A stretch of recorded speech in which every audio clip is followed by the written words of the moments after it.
What's going on, everybody? MetaBlade427 here, and I present to you Let's Play Megaman X Command Mission. In the last episode, actually the last two episodes, we grinded through the Eternal Forest, able to get all the rare and special items that entire sub-quest had to offer. Again, there was more to it than what I showed you, but all those paths just gave you tank energy and very common items that you can go find. So really, it's stuff like the Bone Key in order to get that Doberman, or the tank parts like that were very important. Plus, you know, anything of an item morb is always something that I want to collect because it all adds up to your percentage in the Skyrim. Now, in this episode, we're going to go off and do a little bit more questing. There are two things that we need. The most sought after items in the game, the armors. One for X, one for Zero. These armors give them an additional hyper mode to choose from, and right now we have the ability to go after X's. We don't have the key to get into the room that we can get for Zero, but in order to do that, we have to go deploying. So let's go see how our deployments did. Come on, Nana, open up that deploy center, and let's see what we got. Alright, let's head on into here, down to the Melba Ore plant. This will be the first one that I want to go to. Let's see how our guys did. Deerball came back dead. The Mator came back dead. The Megamantor. Okay, good. He came back actually nice, safe and sound and everything. He leveled up. He is Hall of Fame. Good for him. So that means he brought me back stuff. Let's see what he got. Did you give me the key? Nope, you did not. Let's see, what do we got here? We got the reverse water force metal, though. This is an unrefinable force metal that will heal you if you're ever hit with water type attacks rather than doing any type of damage. So if you're going up against water type enemies, this would be something to use, but I mean, they're so spread out throughout the game, I don't even bother with it. Otherwise, that's some Zenny and some Skyrim stuff. That's wonderful. Might as well see what all the other guys have here. Batbone went up by 5 levels. His search skyrocketed there. Very nice. Nice vitality and everything. Good, good, good. Our Wolfoid died. I need him to start leveling up.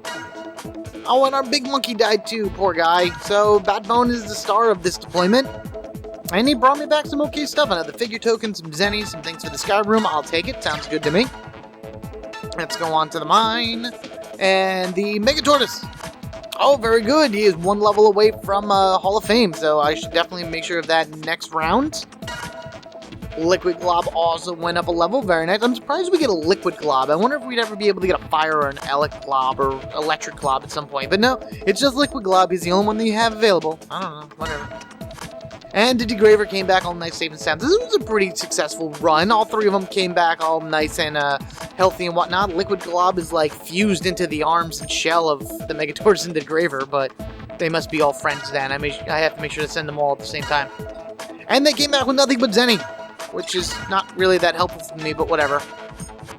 Old Fat Factory. Good. Rush Loader came back. So did the D-Shark. Oh, my Einhammer died. Oh, poor guy. After I spent all the time trying to find him a perfect wife. That's okay. We'll level him up and he'll get stronger as he goes along.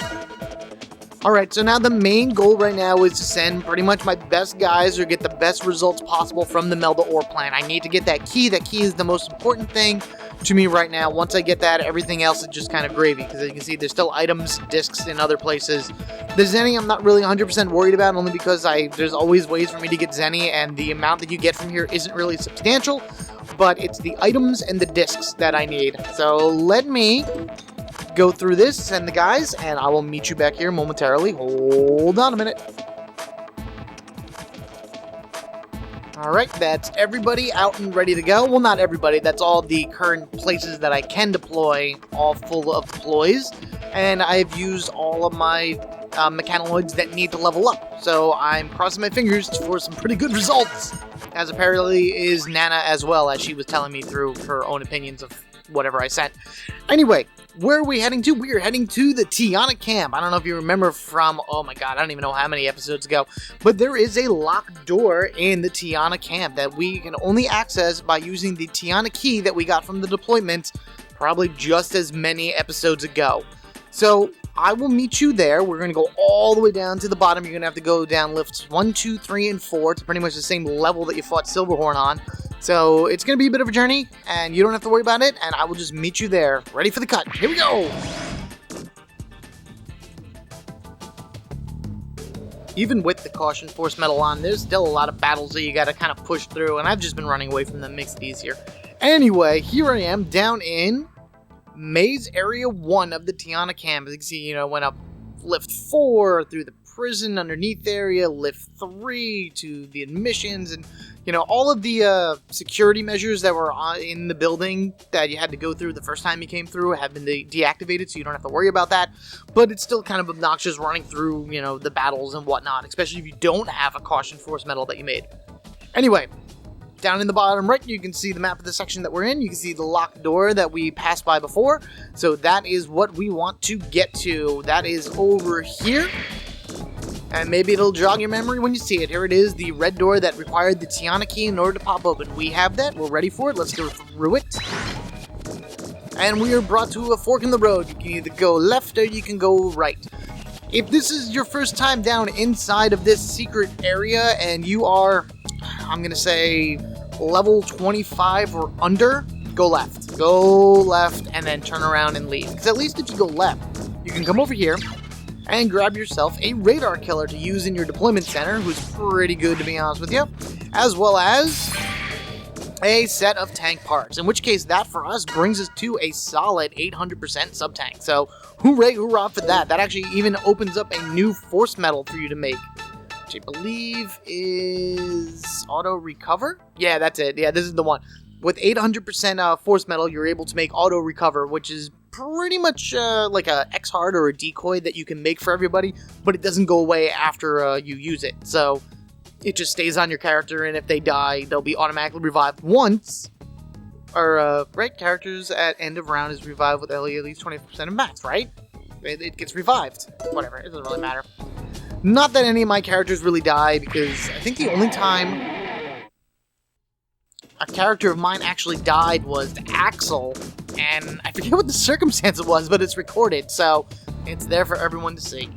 Anyway, so if you were to make the right, you would come over here and you'd see this door. By going through the door, you are automatically thrown into a boss battle with one of the game's secret bosses. Again, if you are under level 25, this boss could be a real pain to the point where it will kill you. It will easily kill you. Even at 25, it's a little difficult. Right now, my guys are mid-30s, which is pretty good, exactly where I need to be for this. And with that, we will be able to beat the boss. I switched around some weapons and whatnot, but we will worry about that when we get into battle. Here we go. Let's do this.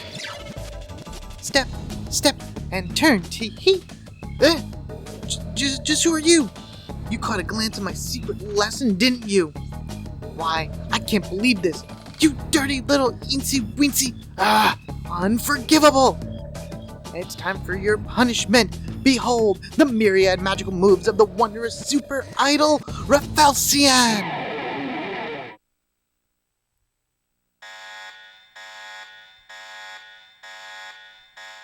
Who are you strangers? And here we go, up against the hidden boss of the Tiana camp area. You may notice that on the left, let me get it. Okay. You may notice on the left and right side here, we come across two belladonnas. We met these at the end of the Eternal Forest in the last episode, so if you want to learn anything about them, go back to that episode and watch that. Otherwise, we have to deal with the middle character right here.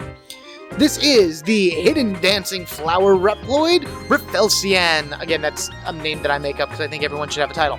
31,500 life energy, give you a 22,000 experience, 10,000 zenny, and 3,000 force metal. You can steal a build life energy or a force tomahawk from her, which I would highly advise not doing because it will just waste time, and time is against you in this fight.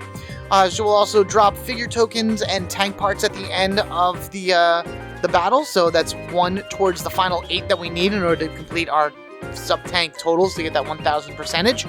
And the main passive ability for Rafflesia that I want to go over before I go over attacks is that, like the Belladonnas, Rafflesia will gain 25% health every turn. But unlike the Belladonnas, she will increase power and speed every turn on her own. This will last for about 7 turns, and then after that, she doesn't, increase any power or anything anymore, but she is really pretty much unstoppable at that point. So the Belladonnas will grow in power by hits. Rafflesia just does it on her own, so you may want to beat her as fast as possible. Attack-wise, Strike, single target C-type attack. Deep Impact, C-type single target attack that'll ignore armor. Tera Thunder, a single target thunder attack that's very deadly. Ultra Giga Blizzard, an all-hitting water technique that does heavy damage. Her ultimate technique is Sunburst, an all-hitting 10-hit attack that does 250 damage per hit. You cannot reduce it unless you have something that, prevents you from getting hit by damage, aka stealth mode. She also has the Riot ability, which will inflict Berserk on everybody, which you do not want her to do. Rafflesia is actually based off of a real thing. It's not an animal, it's actually a plant called the Rafflesia. Rafflesia? Oh my god, I can't pronounce it. I was trying to do research to see how to pronounce it. I'm pretty sure Rafflesia. But, either case, this is a type of parasitic plant that's found in Southeastern Asia. It can get pretty big. This thing can grow to about 3 inches in diameter and weigh nearly 22 pounds. It's actually a hidden plant that comes into Animal Crossing, so if you let your town go to hell for long enough, one of these things will grow. They smell awful. They smell like garbage or rotting meat or whatever, which is why they get the nickname the Death Plant. And basically they use that to attract flies and insects into them, so this way it can go into the big center hole, they can digest it, and it pretty much works like a Venus flytrap or a pitcher plot plant. So this is a plant that eats meat. Pretty creepy. Now we're fighting the Reploid version of this.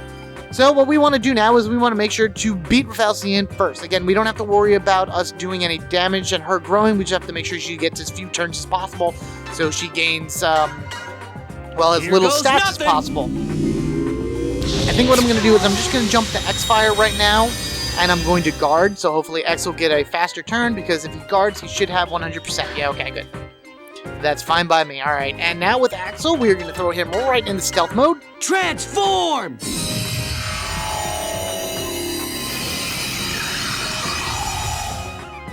Turn on the bait, and let's just generate and hit her so we can start doing some damage. There are no elemental weaknesses in order to exploit, so you just kind of have to do straight up strongest attacks, best you can do in order to take her down as fast as possible. Zero will be very helpful in this because once he gets into Black Zero mode, his Skull Crush will take her down fairly quickly. That would have did a lot of damage if Axel was not in stealth mode. So awesome for us. I changed Zero's sub-weapons out. I gave him 2 generators because as far as I'm concerned in this battle, I'd rather him gain as much weapon energy as possible. So at 90% weapon energy, I wonder if I can do... Let's see how many Skull Crushes I can do. Nope, come on.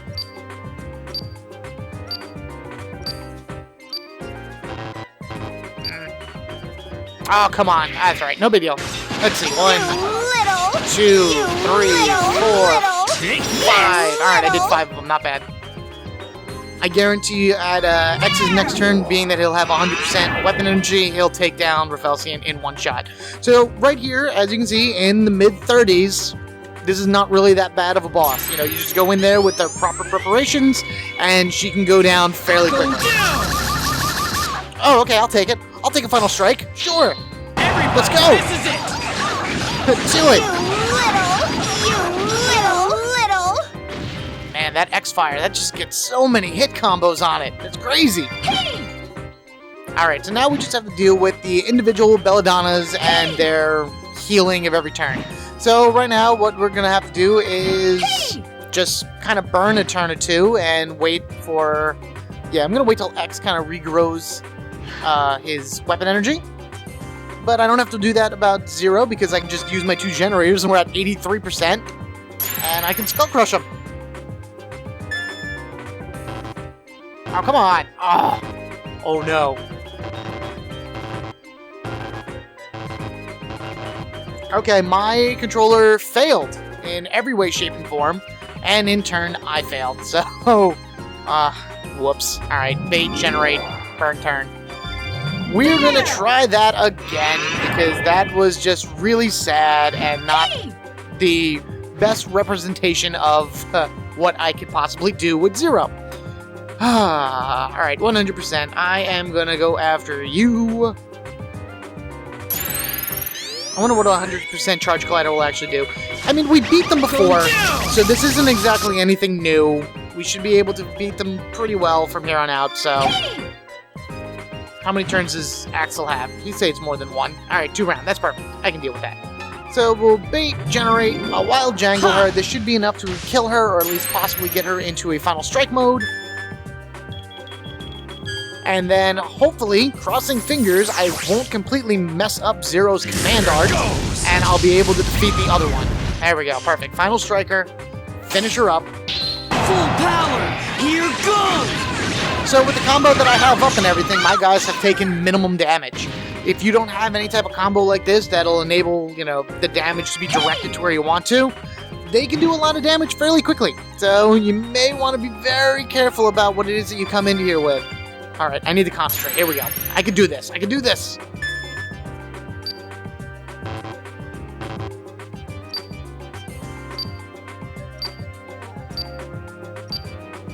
Okay, that's better. I feel a little bit better now that I was actually able to do that. Zero just destroys her. That does the final strike. It would be nice if I can get a final strike on all of them at the same time, but I'll take what I can get, Any extra force metal at this point is better than nothing, that's for sure. And that is Hardly a fight. Yeah, in the long run, it really was hardly a fight, but, just gotta take the right strategy into the game with you. So, each one of the Belladonnas dropped a Turbo Clock and a Resist. We got the tank part and the figure token from the Rafflesia. Everybody, or a bunch of people, leveled up. Axel gained a new action trigger, so we gained the Rafflesia special move, and that's pretty good. Now we're going to come in here and actually go for the spoils that we came for. First bulb, a figure token. Second bulb, another figure token. And if you thought, oh man, that I just do all that for figure tokens, what a waste, blah, blah, blah. This one right here is the ultimate armor, X's best transformation that he can get. Now then, I need to make my way towards the Aqua Coliseum, which is actually the room in which we fought Silverhorn in the game. Along the way, I will see about maybe showing off what the ultimate armor actually does. Because there's a lot of weak enemies in here, so we'll be able to, kind of get the most out of it per se. So on our way down, we'll see what we've run into, and, let's see here. Okay, I'll take it. 3 characters, that's no problem. So, why don't we just jump right into it? Hyper modes. As you can see, we do have both hyper modes available. You can go back into X-Fire if you want to. And then, of course, there's Ultimate Armor, which we will do. So, here we go. Ultimate Armor, power up! Here goes nothing!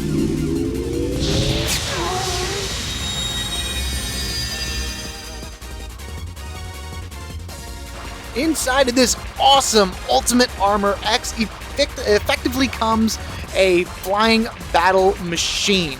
All of his weapons change and his stats increase. His power goes up by 100%, his speed by 50, and his weapon energy goes up to 40% gain every turn, so he gains a lot of weapon energy.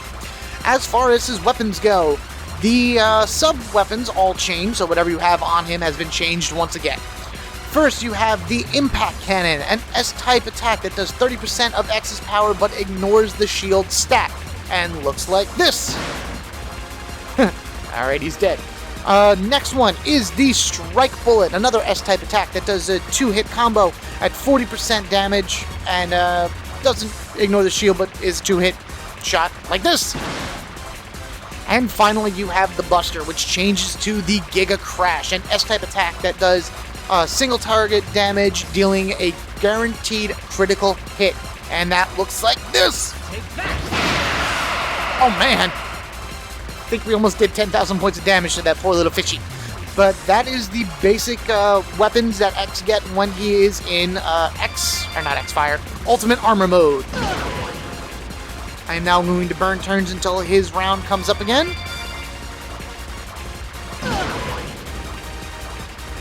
And we go from 33% to 96% weapon energy. Now we shall talk about the action trigger. You know that final strike thing that we've been doing for this entire game? Well, as Ultimate Armor X, you too have one that you can do by yourself. X's ultimate attack, the Nova Strike, is pretty much a final strike type-esque technique where you will be smashing A, X, Y, or A, X, and Y to do massive amount of damage to pretty much everything on the field. The more weapon energy you pump into it, the more time you have. Pressing A will initiate an S-type attack that does 8% of his power but will hit all enemies. Pressing Y will do an S-type attack that will focus in on whoever it is you have targeted, doing 10% of his power. And pressing X will do an S-type attack that will do... Okay, this is going to be a weird math problem. So it's 100% of his power times number of hits times 6%, but it does 3 hits. So I guess it kind of divides out amongst the hits. I don't know, it's kind of weird. In any case, you can switch around the target while you're in the Final Strike, or I'm sorry, the Nova Strike mode. And let's just stop talking. Here we go. Full power. Here we go. So Y does this, X does this, and A hits everything. And then in combination, stuff just blows up. You gain a lot of hits, you gain a lot of points, I did it. And everything just dies. And the more, again, weapon energy you pump into that, the stronger it is. And of course, the stronger X is, the, more damage you can actually output with it all. So that is Ultimate Armor X, which is very exciting to have.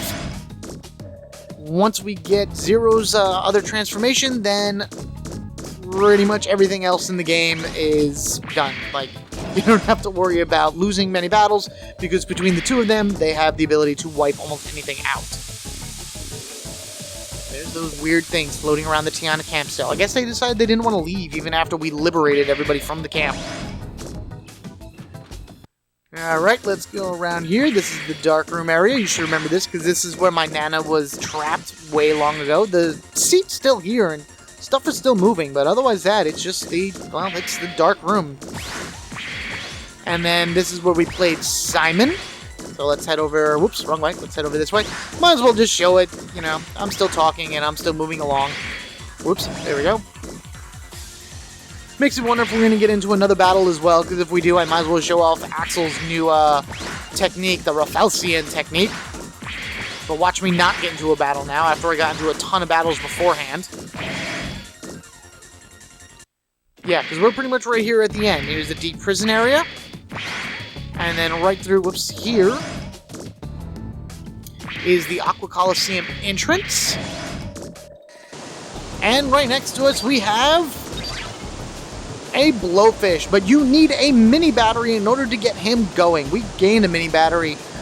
We gained one from the Olfat Factory, and I believe we gained another one from the desert. So we did have another one ready to go, so let's plug that into him. And away he goes back to the deployment center. Thus another another Mechanaloid to add to our deployment collection, which really doesn't matter because we are almost out of, space, I guess you can say. We're almost done exploring all of the deployment centers.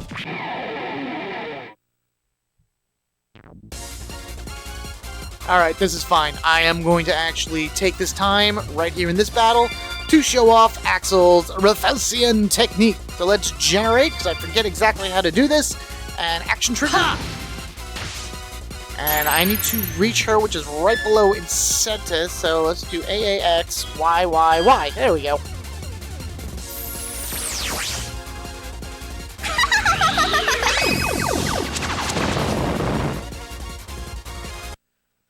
That wasn't too bad. Crazy.